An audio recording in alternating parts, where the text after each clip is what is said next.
Good afternoon, everybody. Thank you, everybody, for joining today's webinar. The topic is the MLI and its impact on Thailand's tax treaties. The session will run today for 1.5 hours and conclude at 5:30. A lot of material to cover today, and a lot of good information.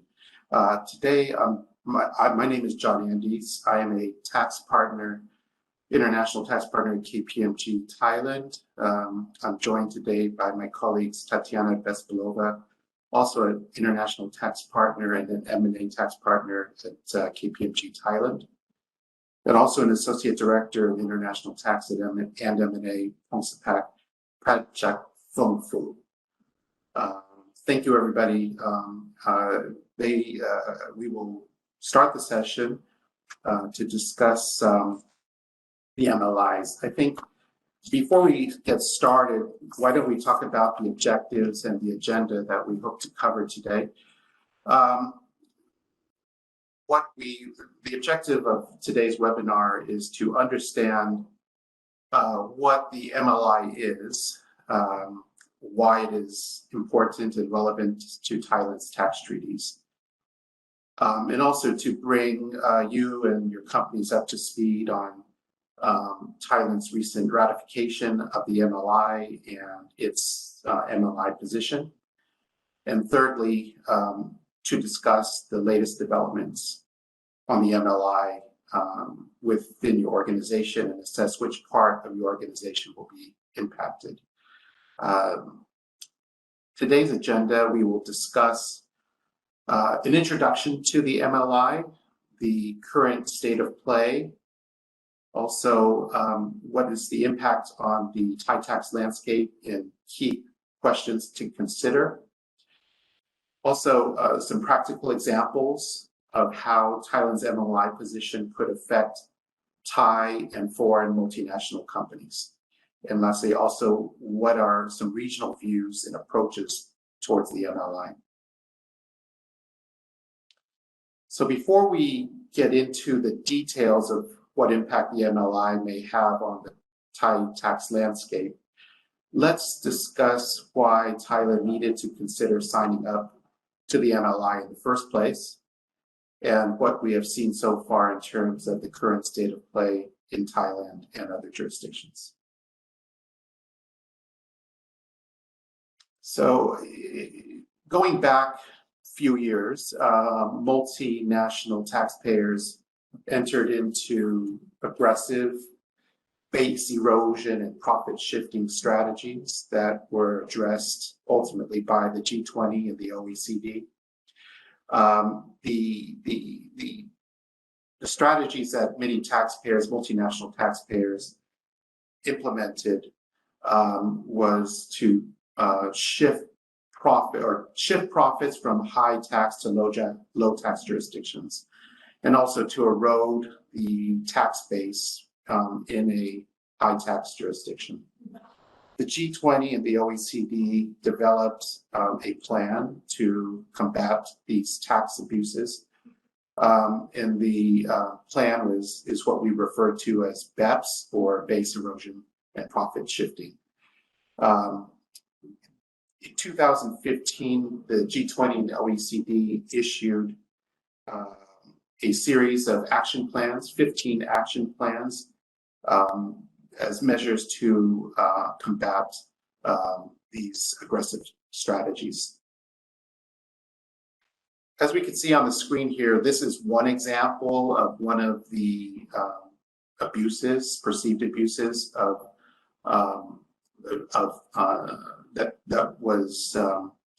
demonstrates why there's a shift of going from high tax to low tax jurisdictions, and this is addressed as part of the OECD's action plan, and in particular, in this case, treaty-related measures. As you can see on the left, we have an example where A company and B company, A company is in country A and B company is country B. Dividends are paid from B to A. Those are subject to a 25% withholding tax deduction from the dividend payment, a fairly high tax.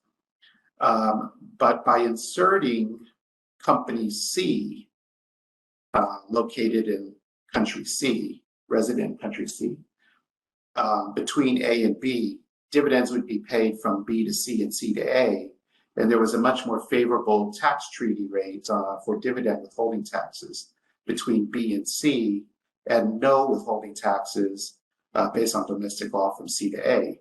So let's say, for example, B's dividend to C would suffer only a 10% withholding tax, and then from C to A, it would be 0. So there's a 15% tax rate reduction on that dividend remittance when it reaches country A.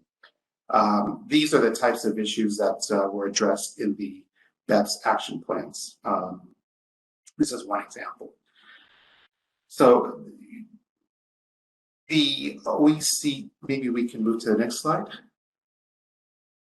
The OECD and the G20 issued 15 action plans. We'll get to those in a few slides. But there were, those were issued in 2015. In 2016, the OECD and G20 issued or opened up the network for countries to a much broader group of countries. This is called the Inclusive Framework, which allowed smaller, less developed countries than the G20 countries to participate in the action against these tax abuses. So it opened up to a larger network of countries to participate. Thailand joined the Inclusive Framework in 2017. For Thailand, by agreeing to join the Inclusive Framework, it agreed to support and implement 4 minimum standards of the 15 action plans, which we'll get to in a moment. Now, the MLI, which is called, it's a very long phrase, it's the Multilateral Convention to Implement Tax Treaty-Related Measures to Prevent Base Erosion and Profit Shifting. We refer to this as the MLI. MLI is a short acronym for Multilateral Instrument. So that's the document that we're talking about for today's webinar. Within the MLI was actually one of the action points. It was action point number 15 that was covered as in the original OECD G20 list of 15 action points. It's not one of the minimum standards, but it is one of the points that is covered. Now, when in addressing the MLI by the Thai government, they also covered off some additional action points, action plans that were covered in the original 15. As you can see from the list there are 4. Hybrid mismatches, that was number 2. Tax treaty abuse is number 6. Artificial avoidance of permanent establishments is number 7. And improving dispute resolutions, which is number 14. So those were covered in part of the ratification of the MLI by the Thai government. Now, when these changes, the MLI is to address all of these changes through a bilateral treaty. Without having the MLI, it would take many years to address all of these changes through negotiation, ratification of bilateral treaties. Therefore, Action 15 of the BEPS project explored the possibility of using one single instrument, this is the MLI, to modify all treaties at once while still providing flexibility for each country's specific tax treaty policies and interpretations. With regard to the MLI, it was developed by a large network of countries. There is 100 countries participated in the development. So this is good. It includes large and small, developing countries. It's not meant to be an amendment to the treaties, and it's not meant to be an amending protocol to the treaties, but it is meant to be a document to be read in parallel with the treaties. Thailand,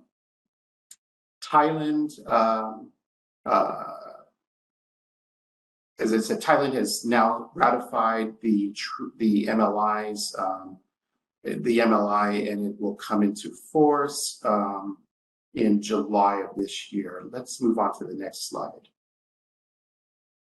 So what is the current state of play? I think here we can see, these are some facts and figures that I think are very helpful to understand. Currently, there's 99 jurisdictions that have signed the MLI, 74 have ratified. We believe the MLI will have an impact on over 1,800 double tax treaties, which should cover 85%, approximately 85% of all the global treaties in force. Now, when we talk about flexibility, you can see there on the right side, countries do not have to apply provisions that are not the minimum standards. So the minimum standards, there are 4. These are discussed on the next slide, but they need to cover at least, countries have to adopt at least 4 minimum standards, but they do not have to cover more. They can cover, it's possible to apply optional provisions and alternative provisions at any time.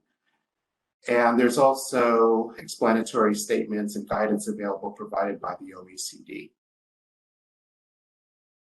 Okay. Here's a map that shows the countries that have signed and ratified the MLIs. Those are shown in the dark blue. The lighter blue countries are those that have signed but have not yet ratified the MLIs. And the gray colored countries are those that have not signed the MLI yet. Now, in the box on the right-hand side, you can see there's countries that have the MLIs already in force. It's a bit small, but I think notably in this part of the world, what's missing from that list of MLIs already in force, of course, is Thailand, which will come into force in July. But what's also missing from this list are China, Hong Kong, Vietnam. They've signed the MLI, but not yet ratified, and therefore not yet in force. Those, I think, are the most noteworthy exceptions, at least in this part of the world. There are others. Now, in the box at the bottom, you can see the timeline of where we are. Thailand has signed the MLI, ratified the MLI, deposited with the OECD in March 2022, and it will come into force July 1st, 2022. So it's less than 2 months away. Maybe we move to the next slide. Now, I mentioned to you there were 15 action points that were originally developed with the OECD G20 model. Here are the 15 action points. The ones that are in blue are the minimum standards. These are the ones that Thailand, as part of the inclusive framework, has agreed to support and implement. So these are countering harmful tax practices, which has already been done. This was done back in 2018, I believe, when Thai ROH and IHQ companies were abandoned, and treasury centers were abandoned, international trading centers and international banking facilities were the 5 harmful tax practices that had to be canceled. The other one that has already been implemented is Action 13, which is transfer pricing. Thailand has adopted transfer pricing disclosure, country-by-country reporting requirements. The other 2 minimum standards, number 6 is tax treaty abuse, and 14 is dispute resolution mechanisms. That has been covered in the MLI. So Thailand, by adopting the MLI and ratifying, has complied with meeting the 4 minimum standards. In addition, MLI also covers action point number 2 and number 7. Number 2 is neutralizing the effects of hybrid mismatches, And number 7 is to prevent the artificial avoidance of permanent establishment arrangement status. That is an overview of where we are. I think given the developments, we can anticipate more complexity and several forthcoming changes to how taxpayers operate, and relying on treaty benefits as a result of the MLI. I think it's timely now that we focus on Thailand. There are several issues that we like to discuss with Pongsapak and Tatiana to get your views on, particularly the impact of the MLI on the Thai tax landscape and what we should think about. At this point, I'd like to hand it over to Tatiana to discuss what we know in terms of Thailand's position on the MLI and what are the key areas of focus. So, Tatiana. Thanks, John. So as John mentioned, the MLI was recently signed by Thailand on the 9th of February, and on 31st of March, Thailand deposited its instrument of ratification with the OECD. Now, Pongsapak will focus on the dates a little bit later because there are a number of important aspects that we need to look at when it comes to the timeline and the dates. At the time of signing and later the depositing of the instrument of ratification, Thailand submitted a list of 58 tax treaties entered into by Thailand and other jurisdictions that Thailand would like to designate as covered tax agreements. A covered tax agreement, or CTA, is a tax treaty that will be amended by the MLI. As of today, Thailand has 61 existing bilateral tax treaties in force. So this means that from its tax treaty network, Thailand has not included 3 tax treaties in its CTA list, and these are the treaty with the Netherlands, Norway, and Taiwan. Out of 58 treaties that Thailand designated as CTAs, 43 treaties matched, meaning that the treaty partner has also included the treaty with Thailand on their CTA list, and the remaining 15 did not match for 2 reasons. It's either the treaty partner did not sign the MLI, or it's because it did sign the MLI but did not include Thailand in its list of CTAs. Now, out of these 43 CTAs that matched, 34 are currently matched and subject to the MLI, meaning that both states have deposited their instruments of ratification or acceptance or approval, and the remaining 9 are pending the ratification by the treaty partner. So you can see the 34 countries that have a match with Thailand and where the MLI is applicable listed here on the right-hand side. And some of the commonly used treaties for Thailand that are not on the list now are Singapore, Mauritius, and Ireland, perhaps is relevant as well. As John mentioned, Hong Kong is not yet on the list. That's because the treaty between Thailand and Hong Kong matched, but Hong Kong has not yet deposited its instrument of ratification with the OECD. So if we just quickly look at the map, please, the next slide, we can see here that the majority of Thailand's bilateral tax treaties will be affected by the MLI. The 34 countries that have matched and are subject to the MLI that I mentioned earlier are in the dark blue color here.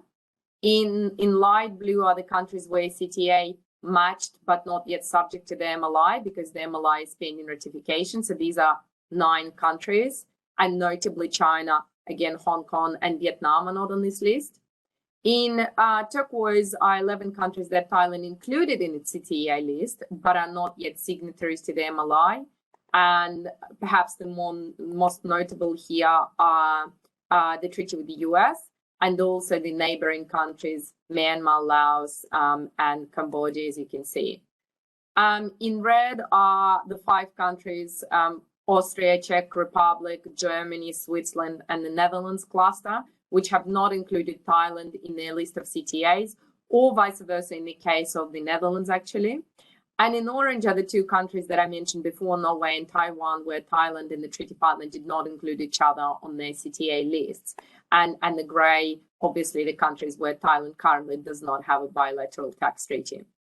So that's sort of a good snapshot of, you know, what tax treaties that Thailand has with its treaty partners are CTAs, and where the MLI is most relevant as of to date. So let's look now at what MLI provisions will apply to Thai tax treaties. The MLI consists of 39 articles, which are split into seven parts. The MLI incorporates flexibility that allows jurisdictions to tailor their adoption that would fit particular national circumstances and also accommodate the unique aspects and differences in the treaty network that the countries may have.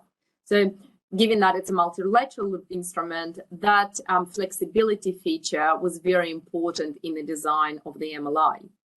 So each jurisdiction is required to notify the OECD of its set of provisional choices, referred to as notifications and reservations, at the time the country signs the MLI, and later confirm them at the time of ratification. And that's the position that will become final, subject to any future modifications. Those choices are referred to as the MLI position of a country. While some MLI articles are mandatory because they address the BEPS minimum standards that John mentioned earlier, most of the articles are optional. And you can see here, the mandatory articles are the prevention of treaty abuse, which addresses action point 6, and also the improvement to dispute resolution mechanism, which addresses action point 14.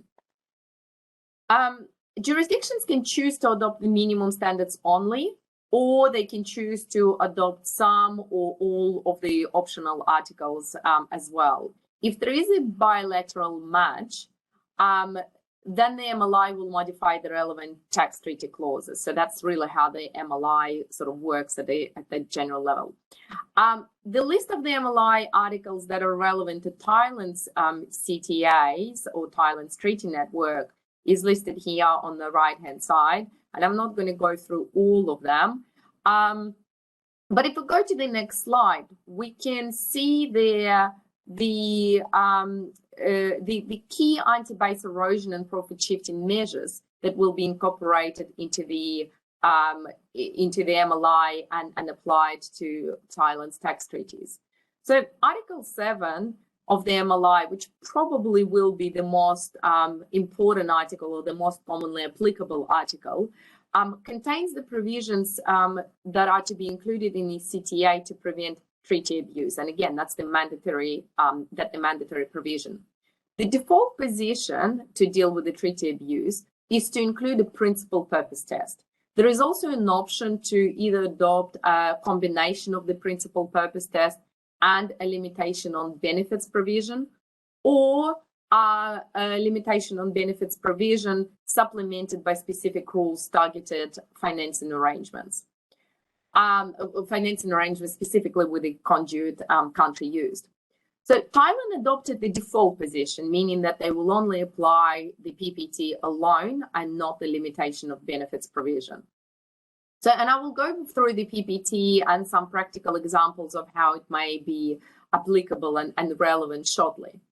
But also, as we can see, there will be a number of PE-related measures, specifically addressing commissioner arrangements, splitting up of contracts, and specific activity exemptions that will become relevant because of the MLI. And again, Pansapak will discuss this later and will show some examples of how this may actually operate in practice.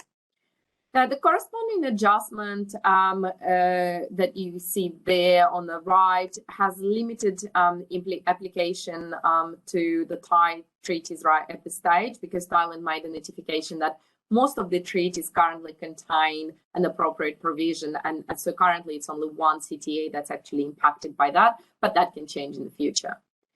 And Article 16, which is again the mandatory article, deals with the MAP, Mutual Agreement Procedures.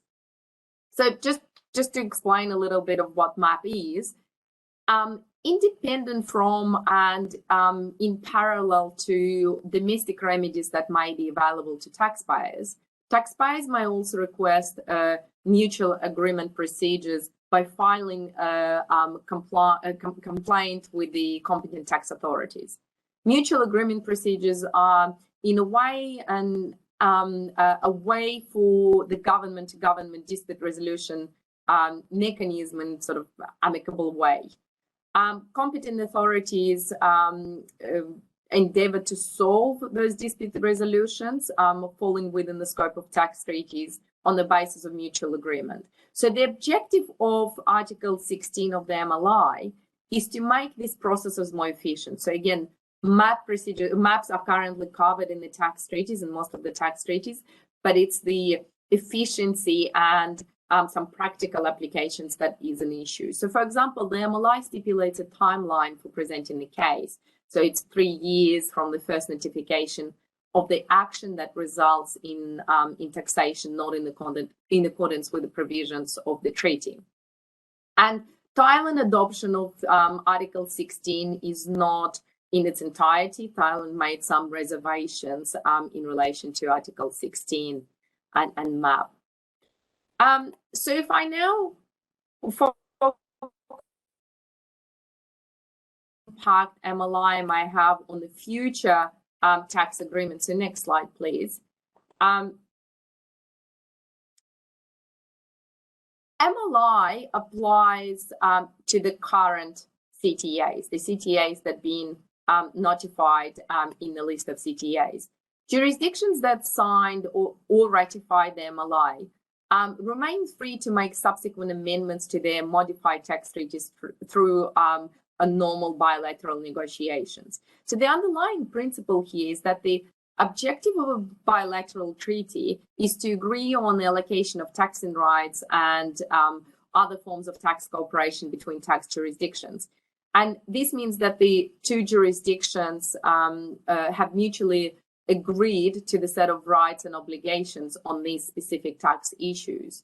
The terms of this mutual agreement, however, can be modified later, and this can be done through a number of mechanisms, legal mechanisms. It either can be through an amending protocol to the treaty, it could be through a multilateral treaty like the MLI, or it could be through the termination of the bilateral treaty. So countries do have the right and the ability to continue this mutual bilateral negotiations regardless of the MLI. So again, the MLI only modifies the existing bilateral tax treaties.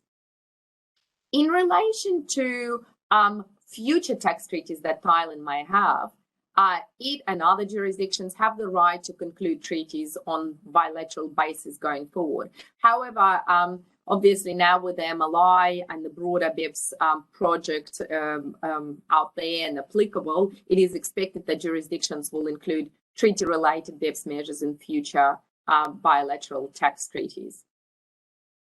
So that's just a quick overview of the impact of the MLI on the current Thailand treaty network. So with that now, we'll hand over to Ponzapak to discuss the timeline and some important dates, as well as what we need to know when it comes to how and when CTAs will be modified by the MLI.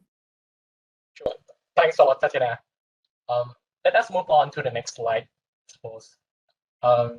And just to put things into context here, basically, when we talk about Thailand signing up to the MLI, we should actually go back in time at the point of signing up to the MLI.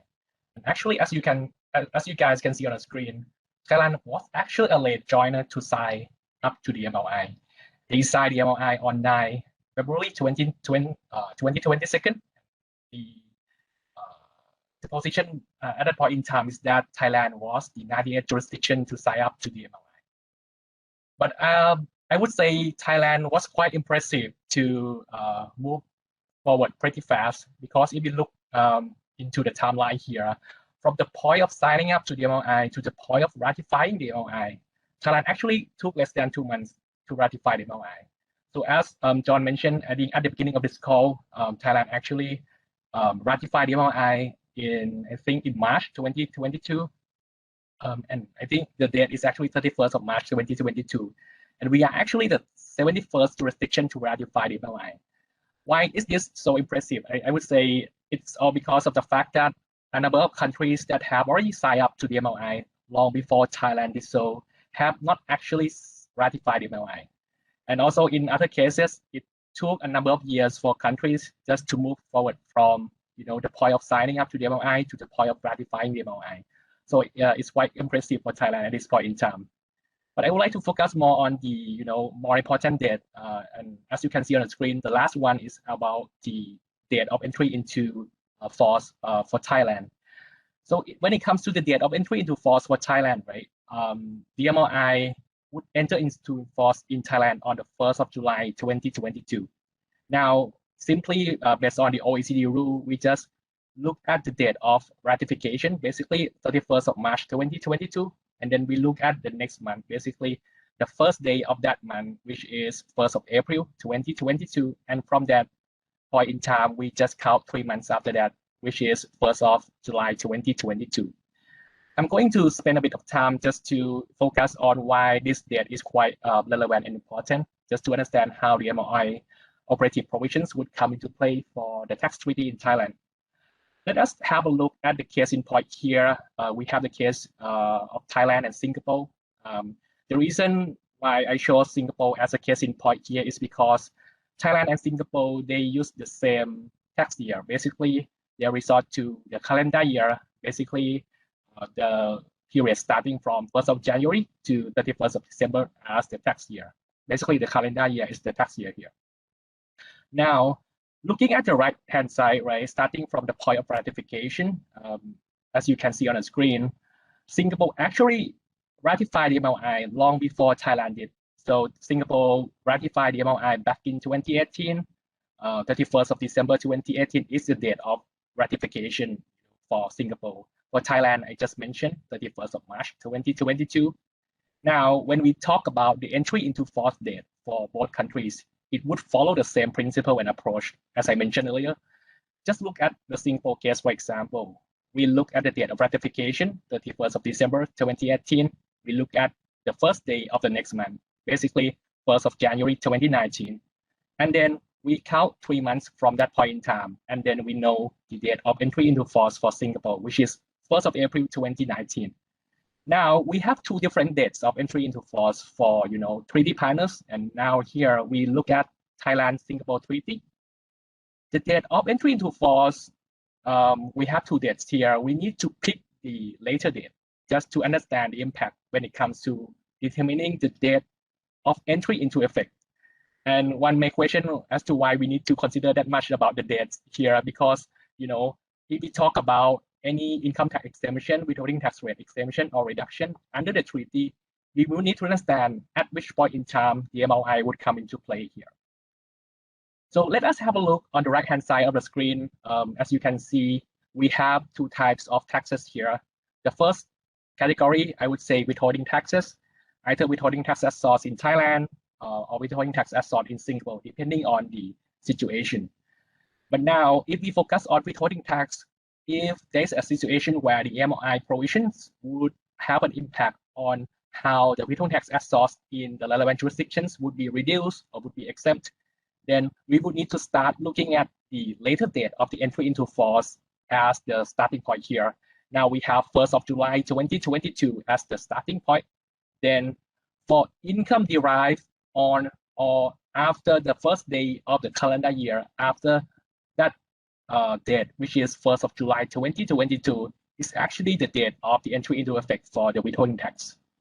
So here, just to give you some more perspectives, for both countries, Thailand and Singapore, right, we pick the first day of the calendar year after 1st of July 2022. So 1st of January 2023 is the date of entry into effect for Thailand. So if we talk about any potential impact on withholding tax as source in Thailand, we need to look at income derived at source in Thailand on or after 1st of January 2023. And this actually, goes the same in the same way as in the case of Singapore as well. Now, looking at the screen on the right-hand side at the bottom, the second category where we have other tax, here we actually look at taxable periods beginning on or after 6 months after the date the MLI enters into force for both parties. This is quite straightforward and simple in that both countries actually rely on the same tax year, basically the calendar year. So if we start from the date of entry into effect being 1st of July 2022, the date of just to take a step back, if we start from the date of entry into force, which is 1st of July 2022, and then the date of entry into effect for other taxes for both countries would then be 1st of January 2023 here. This is actually a thought process of how each country can look at the relevant dates, and for taxpayers at the time when they need to understand how the MLI provisions would have impacts on the withholding tax or other types of tax like capital gains tax at source, then we need to consider the relevancies of these dates here. Now let's just move on to another case, which is the case where we have a treaty partner, in this case Mauritius, which may have a different tax year. And when we talk about this Mauritius scenario, typically in Mauritius, the tax year will start from 1st of July to 30th of June, unless otherwise, opted differently by companies operating in Mauritius. But here, if we look at the point of ratification on the left-hand side, obviously there are two different dates of ratification for different countries. And we move from the points of ratification to the date of entry into force, then we obviously know that Thailand actually signed up to the MLI and actually ratified the MLI later than Mauritius. But the starting point, just to determine the dates of entry into effect, then we need to pick the later date of entry into force here. Then we should pick the 1st of July 2022, which is the later date of entry into force in the case of Thailand, as the starting point, just to determine when the MLI provisions should come into play for withholding tax at source or other types of tax, in Mauritius or in Thailand. Looking on the right-hand side, just focus on the issue of withholding tax first at the top of the screen on the right-hand side. The case for Thailand is quite similar to the case that we looked at earlier for the case of Thailand and Singapore tax treaty. The date of entry into effect would still be 1st of January 2023. So for any income derived in Thailand, say for example, if there is dividend income being paid from a Thai entity to a Mauritius entity, and there will be withholding tax at source. If there is any MLI provision to be applied on the terms in the treaty, just to reduce the rate of withholding tax at source in Thailand on that dividend income, it would be applicable to income that is derived on or after 1st of January 2023. However, in the case of Mauritius, we need to understand the MLI position of Mauritius as well, not just only Thailand. In the different scenario, in the other way around, if we talk about withholding tax at source in Mauritius, then Mauritius actually rely on the taxable period, and they actually resort to taxable period in place of the calendar year, just to determine the date of entry into effect for withholding tax. So here we know that in Mauritius, typically they start the taxable period from July. So in this case, looking at the operative provisions here, we can conclude that 1st of July 2022, which is forthcoming now, is actually the date of entry into effect for withholding tax at source in Mauritius under the terms of the Thailand-Mauritius Treaty to be impacted by the MLI. And last but not least, if we look at the other types of taxes here, for Thailand, it's pretty much the same as we looked at before. The date of entry into effect is 1st of January 2023. But if we look at the case of Mauritius, I mentioned to you earlier that there are different types of taxable periods. Typically, it is the taxable period starting from 1st of July, but some companies in Mauritius may opt to just use the calendar period, use the calendar year. So their calendar year may start from 1st of January. In this case, the operative provision of the MLI actually look at taxable periods beginning on or after 6 months after the date the MLI enters into force for both parties. So basically after 1st of July 2022. So in the case of Mauritius, we will then need to look at 1st of January 2023. So we would end up having, you know, the same date for both countries for this category, other types of taxes here. I would like to move on to the next slide. In the interest of time, just to highlight to you that for Thailand, we do have domestic legislation in place just to keep effect to the MLI. When it comes to treaty benefits, obviously, we do have to consider, you know, the tax exemption and also the tax rate reduction, the tax reduction under the tax treaty. And we have Section 3 of the Thai Revenue Code, as well as Royal Decree number 18 that gives rise to the tax exemption or reduction under the tax treaty under the Revenue Code. On top of that, Thailand also introduced, and actually via the notification of the Ministry of Finance back in August 2021, we actually granted taxpayers another 60 days to submit a tax refund request after they get a letter notifying the MAP results. And by means of MAP, I actually refer to the mutual agreement procedure that Tatiana briefly mentioned earlier. If the taxpayer submitted a case to the competent authority and the competent authority comes back with the result, and the result is in such a way that the taxpayer is entitled to a tax refund, then the taxpayer would have, you know, an additional days, in this case, another 60 days to just get the refund. So this is like another provision under the Thai tax law that would give rise to, you know, a period extension for MAP purposes. Before we move on to discuss some practical examples, just to finish, you know, on the issue of MAP here, and Tatiana kindly mentioned about the MAP period extension earlier. A number of Thai tax treaties have already covered the 3 years period for taxpayers to submit their case under the MAP procedures. But a number of countries have not yet done so, including the case in point here, Thailand and Indonesia tax treaty, for example. So looking at this on the screen here, before the MLI comes into play, Thailand-Indonesia tax treaty only covers 2 years. So basically, if the taxpayers has any issue, any dispute to be resolved under the MAP process, then it would need to submit that case, you know, within 2 years from the date of when the dispute actually arises, or the first notification to the competent authority actually is made. But now we have 1 more year to do that. So they actually extend the deadline for the taxpayer to submit the case to the competent authority. One more thing to consider before we move to the next section actually is about the specified time limit for the competent authority to resolve a MAP case. For Thailand, unfortunately, we don't really adopt a position to do arbitration after the MAP process. If we do so, there will be a 2 years time limit for the tax authority, for the competent authority to come back to the taxpayer.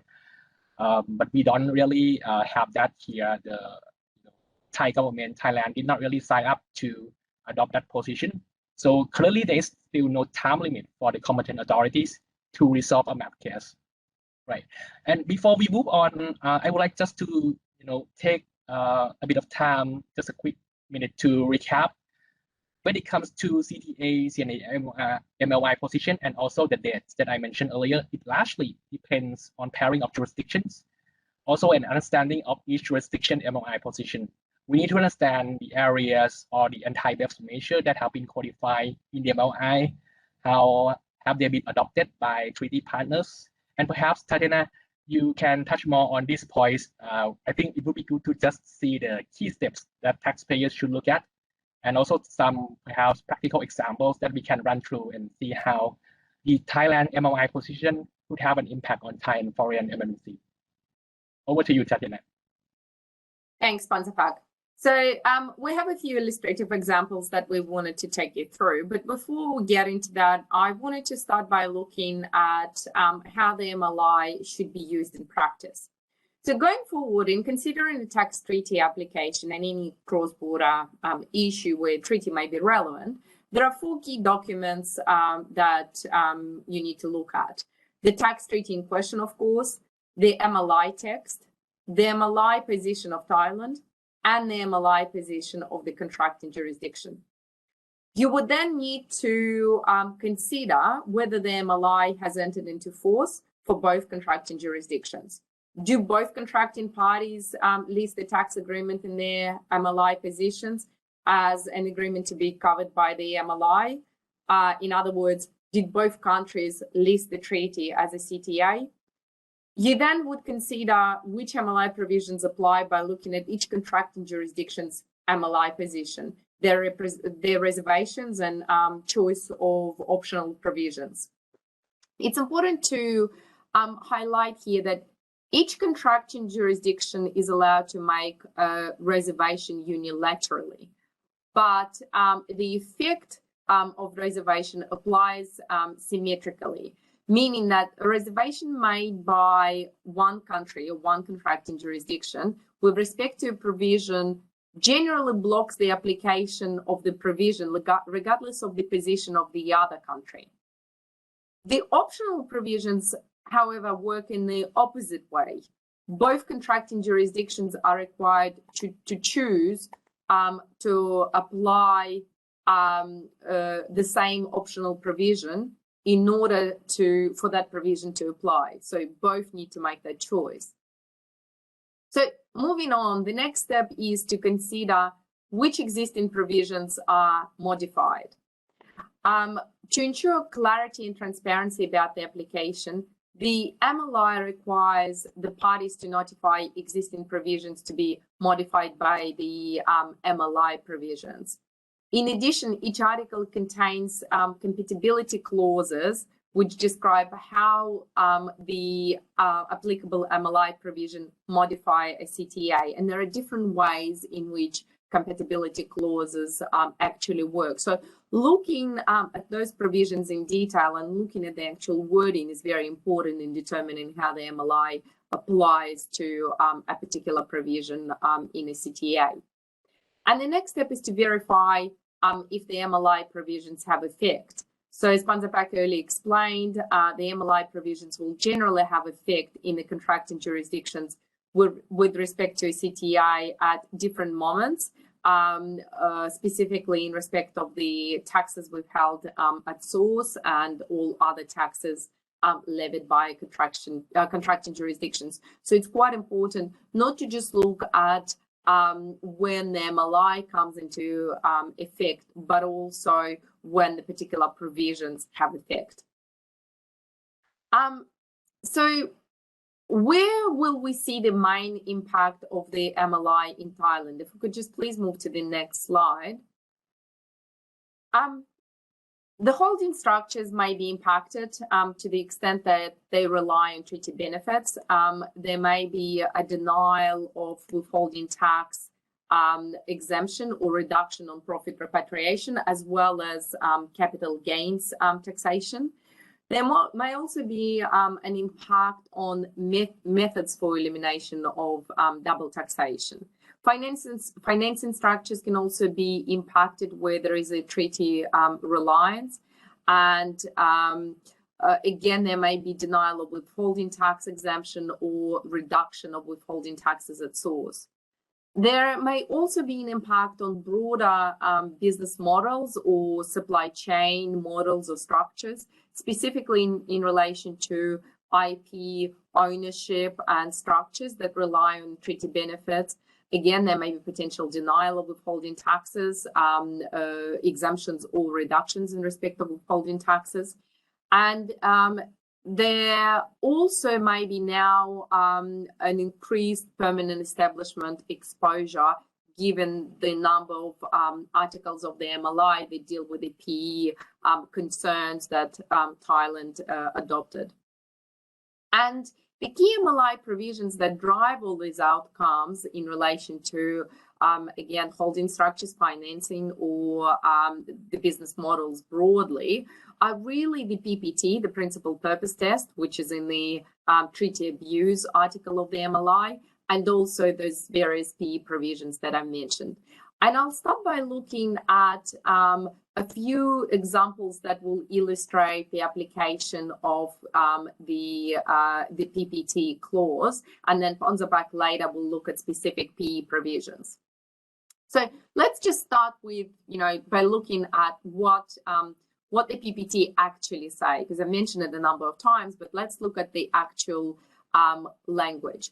So the Article 7, paragraph 1 introduces PPT and basically says that a benefit under the covered tax agreement will be denied in respect of an item of income or capital if it is reasonable to conclude, having regard to all relevant facts and circumstances, that obtaining that benefit was one of the principal purposes of any arrangement or transaction that results directly or indirectly in that benefit, unless it is established that granting that benefit in these circumstances would be in accordance with the object and purpose of the relevant provisions. So there are a couple of important points here to note.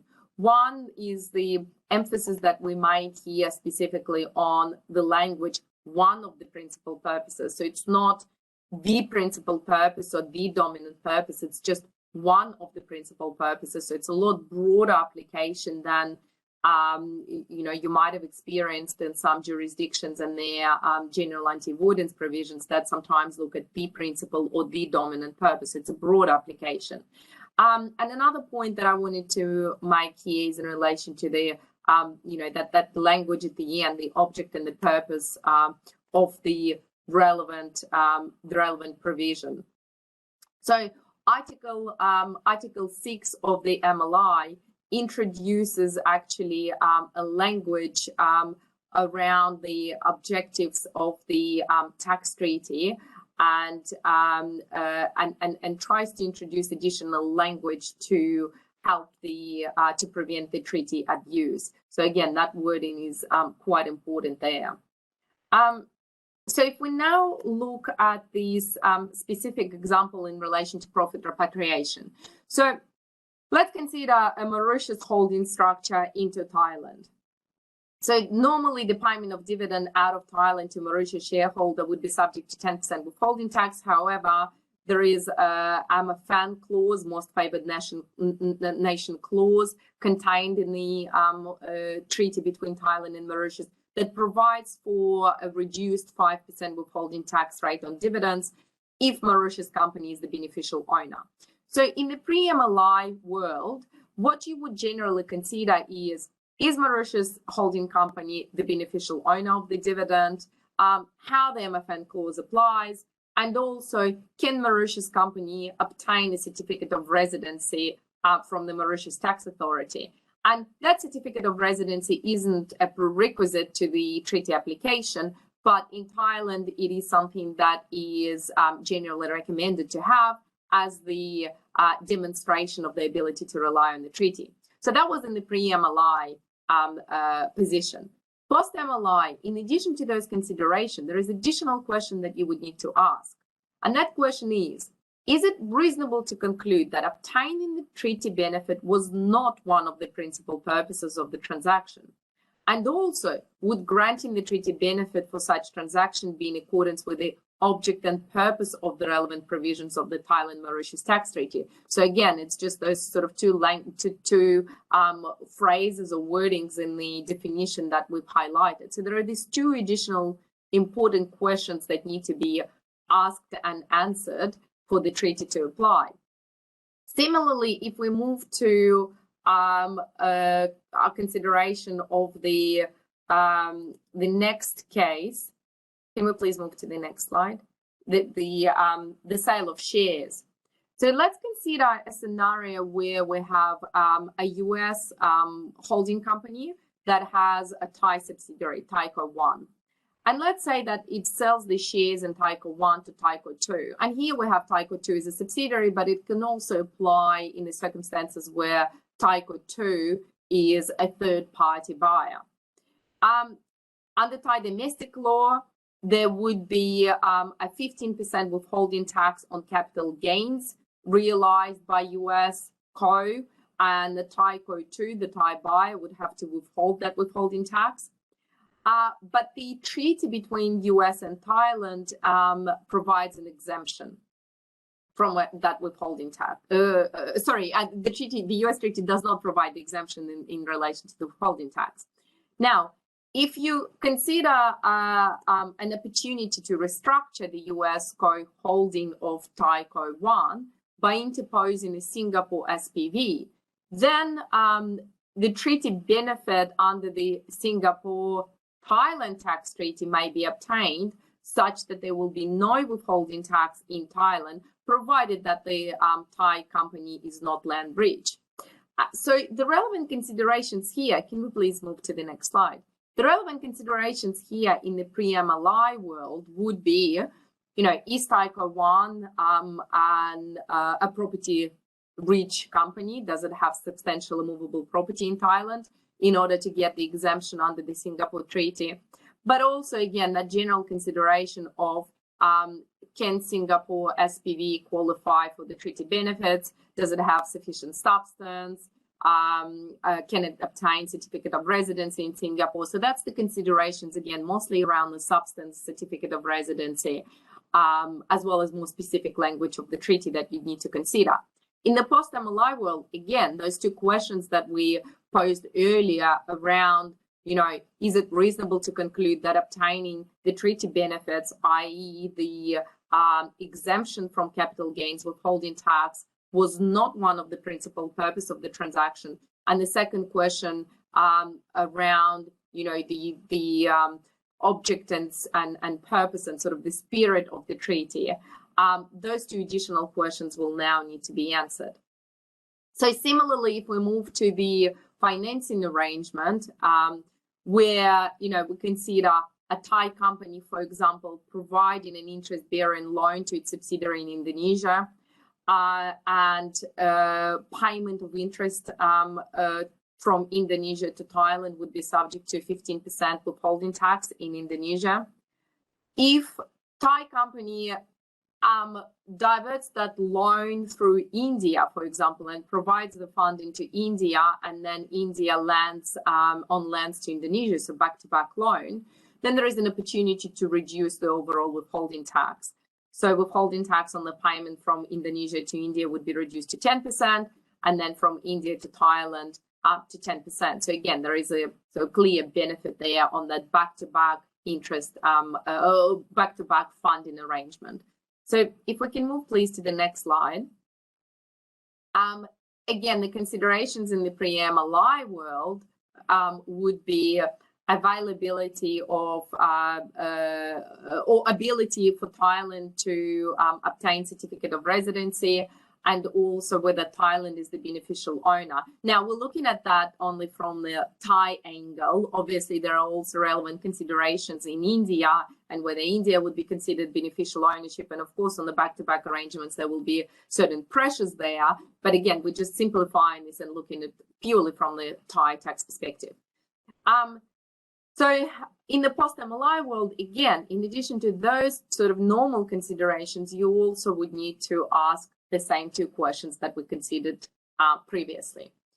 And then if we move to the last example that I have here, it's in relation to the IP license, and then just to demonstrate the royalties withholding tax. Again, it works in a similar way to dividends and the interest that we explored previously. So consider here structure with Thailand being the IP owner, licensing the IP to Indonesia. When Indonesia pays royalty, there will be 15% withholding tax. If you introduce Singapore, for example, in the arrangement where Singapore is just a conduit and licenses it from Thailand and then sub-licenses it to Indonesia, there is an opportunity to reduce the overall withholding tax and the tax leakage. So 10% and then 8% from Singapore to Thailand. And can we please go to the next slide? Again, pre-MLI, typical considerations is the beneficial ownership, certificate of residence. Again, here we just look at Thailand, but of course you need to consider at the Singapore level as well. But with the introduction of the MLI, again, there will be scrutiny on what is the purpose of the arrangement and why is Singapore there and what is the purpose of this sub-licensing arrangement and what role Singapore has in this. And again, is it reasonable to conclude that reducing the overall withholding tax was not one of the principal purpose of the transaction? And again, the second question about the object and purpose of the relevant provisions. So as you can see, principal purpose test can potentially impact a lot of the arrangements, particularly when it comes to withholding taxes and the use of third countries. This is often referred to as treaty shopping in the context of BEPS, where a third country is used to achieve a better outcome. So again, a lot of scrutiny there on the overall purpose. So I'll now hand over back to Ponzapak to take us through some of the examples on the PE risks. Thanks a lot, Tatiana. So in terms of the case studies for PEs, there are a number of scenarios that I would like to run through today. And just to take a step back and understand why we need to care that much about permanent establishment in the context of the MLI, we need to go back in time to 2015, as John mentioned at the beginning. The OECD issued the BEPS Action 7 final report, and the title is actually about preventing the artificial avoidance of PE status. PE stands for permanent establishment, as you guys may be well aware. And the report here is actually about, the issue of artificial avoidance of PE, and also the review of definition, just to see if we can actually prevent the use of certain common tax avoidance strategies that have actually been adopted by, a number of MNCs just to circumvent the existing PE definition in the tax treaty provision, or even when we look at the OECD model tax conventions.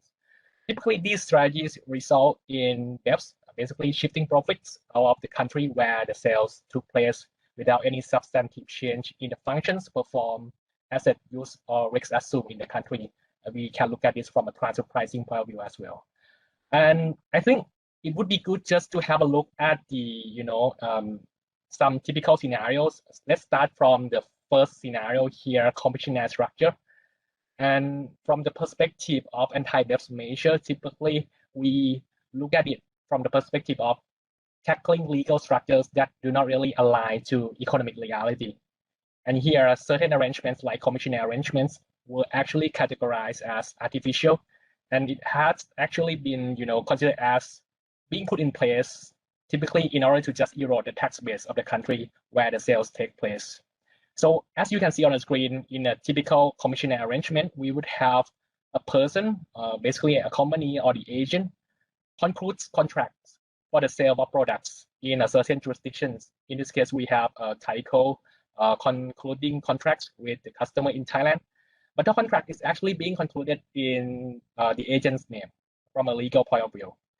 However, the sale is actually made on behalf of an overseas principal. In this case, we have Malaysian company being the overseas principal. And this overseas principal actually owns the products and also fulfills the contract.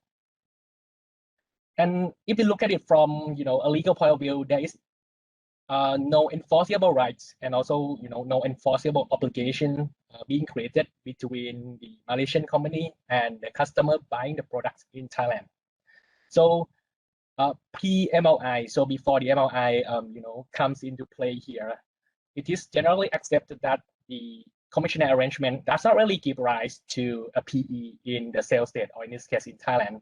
This is actually on the basis that the contracts are not really in the name of the Malaysian company, which is the overseas principal in this case, and they're not really, the contract not really by, the contract does not really by the Malaysian company or the overseas principals. So in these arrangements, the commissioner or the Thai company being the commissioner agent is normally taxable on its remuneration, typically a small percentage of the cost. And also the residual profits on the other side, right? The more significant share of the profits would be attributable to the overseas principals, being the Malaysian company. However, now we have the MLI, and if it comes into play, then Thailand also adopts a position about the commissioner arrangement. In this case, a commissioner arrangement can still give rise to a permanent establishment or the PE if the contracts, in this case, as you can see on the screen, are concluded for the transfer of ownership of property owned by the overseas principal, in this case, the Malaysian company. Alternatively, if the contract concluded is actually for the provision of services by the overseas principal, it would fit the description as well. In this case, the OECD attempts to just ensure that the treaty, in this case, we have Thailand and Malaysia tax treaty being impacted by the MLI, can be applied to situations where contracts are effectively carried out by the overseas principal rather than the commissioner agent in Thailand, which is the one actually and contractually obliged to just perform the activities to the customers in Thailand. So we actually look at the substance. So moving forward, just like the case of PPT, I think it actually shares the same logic in that the legal structure is of less importance. More decisive would be on the attribution of the functions, assets, and risks. And we need to understand who actually plays a role in fulfilling the contracts. In this case, it is actually Malaysia. This is one of the scenarios that would need to be revisited and look at, obviously, for countries that have operations in Thailand and for newcomers that would like to have operations in Thailand as well. Let us move on to the next scenario, next case in point, which is about specific activity exemption. This is actually the case where we look at the terms in the tax treaty and we see the article stating about the permanent establishment. Typically, only certain types of activities listed in the tax treaty would be considered as falling under the specific activity exemptions, meaning that if the overseas principal performing such activities in the source country, in this case, Malaysia company, maintaining a stock of goods or just delivering the goods in Thailand, in the pre-BEPS and MLI world, actually, they would just meet the specific activity exemptions, and there would be no permanent establishment being considered as constituted in Thailand. However, moving forward, we just need to take a step further, considering the MLI, and understand whether such activities previously considered as falling under the specific activity exemptions are actually of preparatory or auxiliary character or not. And when we think about this character, right, we actually look at it from the perspective of whether the realization of profits is actually too remote for the overseas principal just to, get that share of profits in Thailand or not. In this case, obviously, as you can see on the screen, if the storing and delivering of goods are owned by Malaysia company, and also, the activities of selling these goods, they do it online to customers in Thailand, are not really considered to be of preparatory or auxiliary character, then there's a high likelihood that the Malaysian company may end up having a PE in Thailand in this case, even though in the past they may fall under the specific activity exemption. Now, the next scenario is about the anti-fragmentation rule being codified by the MLI. And also this would bring about certain changes in the tax treaty. In this case, we have the case that UK company performs activities in Thailand. One of the activities performed in Thailand is maintaining a stock of goods in Thailand, perhaps in a storage facility in Thailand. And these goods are to be sold by Thai company, being a closely related enterprise or basically a subsidiary in this case. And Thai company is actually the one selling the goods or appliances acquired from the parent company or the UK company to the Thai customers. In the past, when we look at the activities performed solely by the UK company being storing, the storage of goods in Thailand, then they would fall under the specific activity exemption. There is no PE, on behalf of the UK company in Thailand, taxable profits to be looked at in Thailand for UK company for Thai tax purposes. But now, after the MLIs come into force for the Thai and UK tax treaty, for example, if the activities of UK company considered altogether with the activities of Thai company as aggregate business activities, and as you can see on the screen on the right-hand side, if these activities actually can be considered as constituting complementary functions such that they are part of a cohesive business operation. So just take a step back, looking at the storage of items, selling of appliances from UK code to the Thai customers altogether. This can be done by UK code, but somehow UK code just fragmented certain parts of the activities that may be falling under, the Thai tax net to be done or performed by its closely related enterprise, in this case being Thai company. Then we will need to look at everything all together, and UK code may be considered as having a PE in Thailand. So this is kind of like, the way how the OECD is trying to tackle the anti-fragmentation scenarios. Last but not least, this is the case where we may have seen in the past. Typically, when we look at the tax treaty, there is a time threshold for different types of activities, whether, say, for example, construction, an assembly project, for example, may give rise to a PE, depending on the period set forth in the applicable tax treaty. And in this case, we have the issue of Thailand and Australia tax treaty in the past. If we talk about the construction project, for example, if it stays less than 6 months, then there should be no problem about the PE being created, given the period of time that is not really, beyond the period set out in the tax treaty. But now,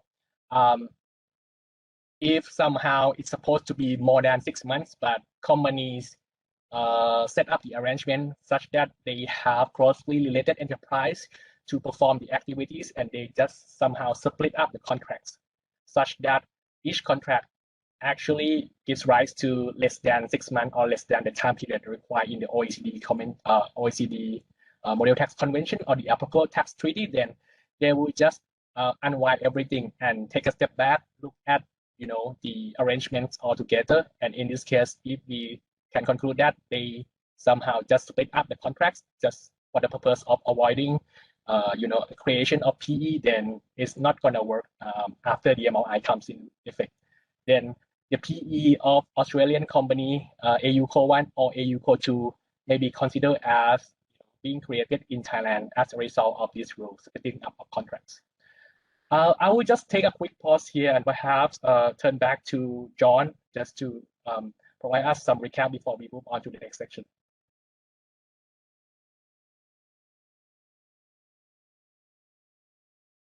John, you are on mute. Apologies. Thank you very much, Tatiana Pongsapat, for that information. It's a lot of very in-depth and good information for taxpayers in Thailand. I think a lot of these points are going to be game changers for many taxpayers.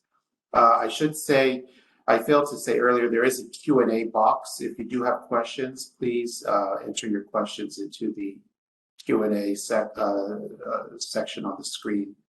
We'll try to address as many questions as we can.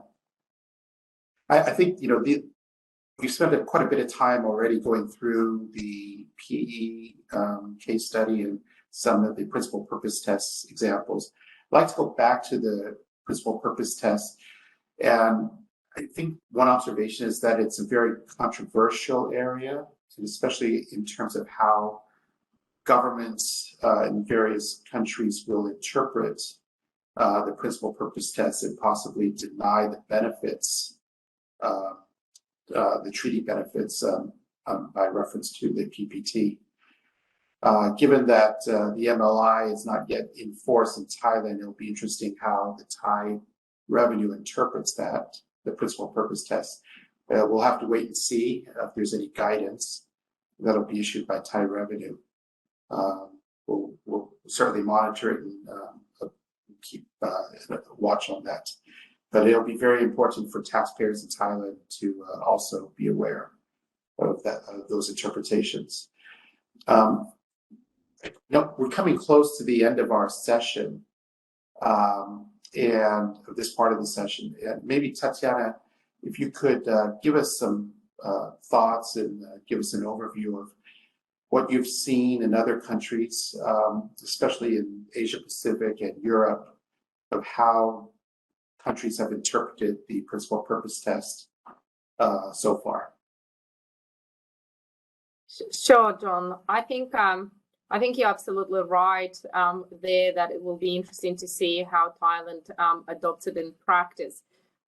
because it's certain that the PPT will apply to the CTAs in Thailand and other countries. Well, given that it's actually a default or mandatory provision of the MLI, so as long as the MLI is applicable, the PPT will be applicable. But it's not clear how tax administrations, including the Revenue Department, would apply the PPT in practice. And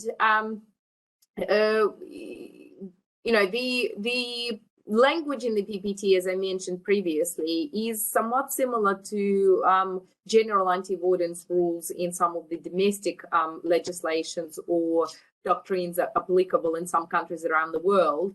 But Thailand obviously doesn't have general anti-avoidance rules in its domestic law, as we all know. And different interpretations of PPT by different tax administrations will lead to increased tax risks and controversy cases as well. So I think where the interpretation on PPT will come from is really two sources: the OECD BEPS Section 6 on the prevention of treaty abuse, but also domestic interpretations. And you know, currently there is not a lot of guidance available on the practical application of PPT. In Asia Pacific, it's only Australia and Russia that released some guidance, and other than that, there is no regional approach or jurisdictional guidance available on the PPT, but also on what supporting documentation may need to be maintained. And in Europe, there is no regional approach either to the application of the PPT. Some jurisdictions, for example, the UK, have main purpose tests in their domestic laws, which operate in a similar manner to the PPT. But the interpretation of the PPT by European jurisdictions must be in line with the EU treaties and directives and the EU abuse of law doctrine as established by EU courts. So the EU abuse of law doctrine has been codified in the form of the general anti-avoidance rules. So it actually appears also fairly similar to the PPT approach. You know, as I mentioned earlier, Australia is one of the countries in the region that did issue something. So they issued, if we can please go to the next slide. In 2020, the Australian Tax Office issued a practice statement providing guidance on the PPT considerations. Now, that practice statement is actually an internal ATO document that serves as an instruction to the ATO staff. However, it's available publicly. And that practice statement sets out a fairly long list of framing questions that the Australian Tax Office's staff will need to ask when they're considering the PPT application, and also documentation that may be relevant in considering the application of the PPT. It notes that the questions and documentation may be relevant depend on various things, and whether the relevant arrangements and transactions involve treaty shopping or the conversion of one type of income into another. So again, depending on the different circumstances of the perceived tax treaty abuse, different questions or documentation may be relevant. And look, we've listed here some of the framing questions and the examples of the documents from that practice statement. I'm not going to go through those, and again, that document is publicly available if you just Google it, and it is a very lengthy and a very comprehensive document. So if anyone wants to look at, you know, what if we were to consider the scrutiny, that's probably the indication of what it may look like. Okay. Thank you. You know, I can just say in practice, as one comment, is that I see a lot of companies, when they go to make investments, Thai companies make investments offshore, their natural or historic approach is to always invest through some form of an offshore holding company or an offshore financing company, and that's the standard way of doing the investment.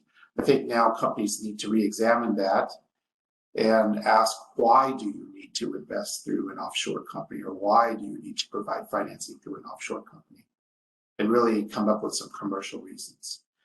So I think it's an approach that companies will need to re-examine how they conduct their business. I think there's some key takeaways that we'd like to impress upon the audience. Given that the developments of the MLI is broader now with more countries, and there's also now an unprecedented level of information that's being exchanged between jurisdictions about taxpayers. This is putting pressure on the need to establish real economic, commercial, business connection and purpose for existing structures. So look, I think really just going back to fundamentals, let's go back to what is assessing the current state of assessment. Where are we? Looking at the current areas that are potentially vulnerable, such as holding companies, financing companies, transactions relating to operations, supply chains such as IP, that affect the tax base, and making an assessment and prioritizing where do you see the risk areas. And then also to try to identify opportunities to see where those risk areas can be improved. And then creation of a future state, future model to bring into account these various points that are covered in the MLIs, but also through the other action plans in BEPS. So as you're developing or redeveloping your plan, your tax plan, future state tax plan, take into account the BEPS action points to make it bulletproof as much as possible. And also to perform a feasibility study, cost benefit or comparative analysis of the various alternative structures that may be available as part of the future design. Compliance will be much more critical going forward, again, because of the information that will be exchanged between jurisdictions. So having good compliance and reporting processes is critical for multinational taxpayers. And monitoring, making sure there are procedures to monitor ongoing developments. As you can see from the earlier timeline, I think as of yesterday, there was another addition to a country that had ratified the MLI. So this is going to be something that will be evolving, and somebody should be focused on monitoring these developments within the organization. And also looking to see which countries that may not be participating in the MLIs now, but will be in the future. So having to look a little bit into the future and evaluating what's potentially going to be vulnerable in the future. All of this should be eventually and ultimately documented. Preparation of a implementation plan, a business plan, a timeline of how to make these changes, and in light of all these new tax rules that are coming into force. Not just Thailand, but you also have to look at the other countries as well. And putting in place operational guidelines and guardrails and putting together a defensive file in case of tax audits. This would include reasons why, to defend against the principal purpose test from being used against you as a taxpayer, and having good and transfer pricing documentation. These are just examples of having good documentation, not only for the existing structures, but why you developed or moved to a new structure. These are all areas that we would strongly encourage multinationals to start looking at soon, because it's like moving a boat in the ocean. It just takes a lot of time to get changes done and to get proper changes done. We've been focusing in this area with many taxpayers in Thailand. This is an area that we've seen a lot of taxpayers already starting to take a look at and growing and having concerns about what their operations would look like in the future, and how they could, and what their current operations could be potentially attacked by different governments.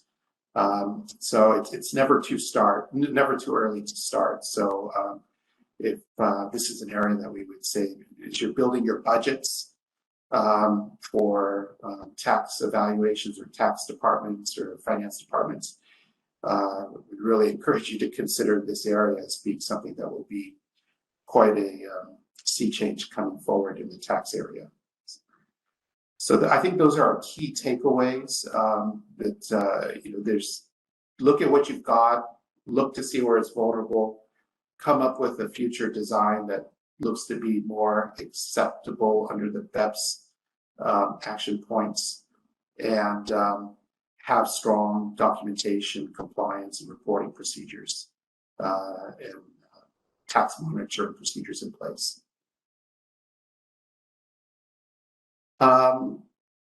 Maybe we move on. We have just a few minutes left. There's some questions that we can cover off. I think there was one question that came in, talks about permanent establishments, and I'll just read it. In case of remote working for IT persons, will there be a case of a permanent establishment created once post MLI? Thanks, John. Perhaps I take this question. I think it all depends on the facts and circumstances. We cannot really give a conclusive answer here. We need to understand what role the IT person in question plays in the supply chain, in the facts and circumstances. And are we talking about the issue of the IT person in Thailand being seconded or being, sent from, the other entity in another jurisdiction? So I think we need to consider all facts together. But obviously, when it comes to the application of MLI, we need to take a step back, understand the current situation under the current tax treaty first, whether there is any tax treaty to be considered in the first place. If there is any, what is the current, application of the tax treaty? Is there any time threshold? What type of activities that such IT person perform in Thailand or in the other country?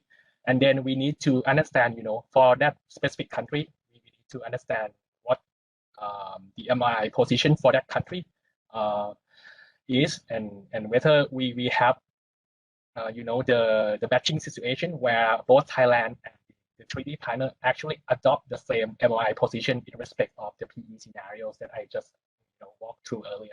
So it's not quite conclusive, but there is some thought process behind that conclusion.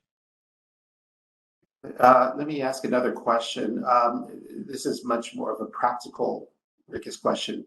Will tax treaties, will they be modified by the tax treaties that are modified by the MLI? Will the treaties be reproduced in the form of a synthesized text? Meaning, will there be one single document with the MLI modifications?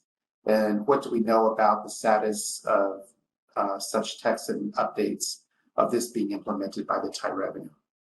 Right. Yeah, John, indeed, Thailand, just like other countries, will soon have this type of document, which is called synthesized text for each, CTA or the cover tax agreement. Obviously, we understand from the Thai Revenue Department that they will soon to have a discussion with the treaty partner just to produce this synthesized text, and it will be in the form of like a single document that would just capture how the MI provisions would come into play in the treaty. The second question, another question is, third question is, can we conclude that treaties that have not been included as CTAs will not be affected by the MLIs, or rather countries may decide to add them in the list later?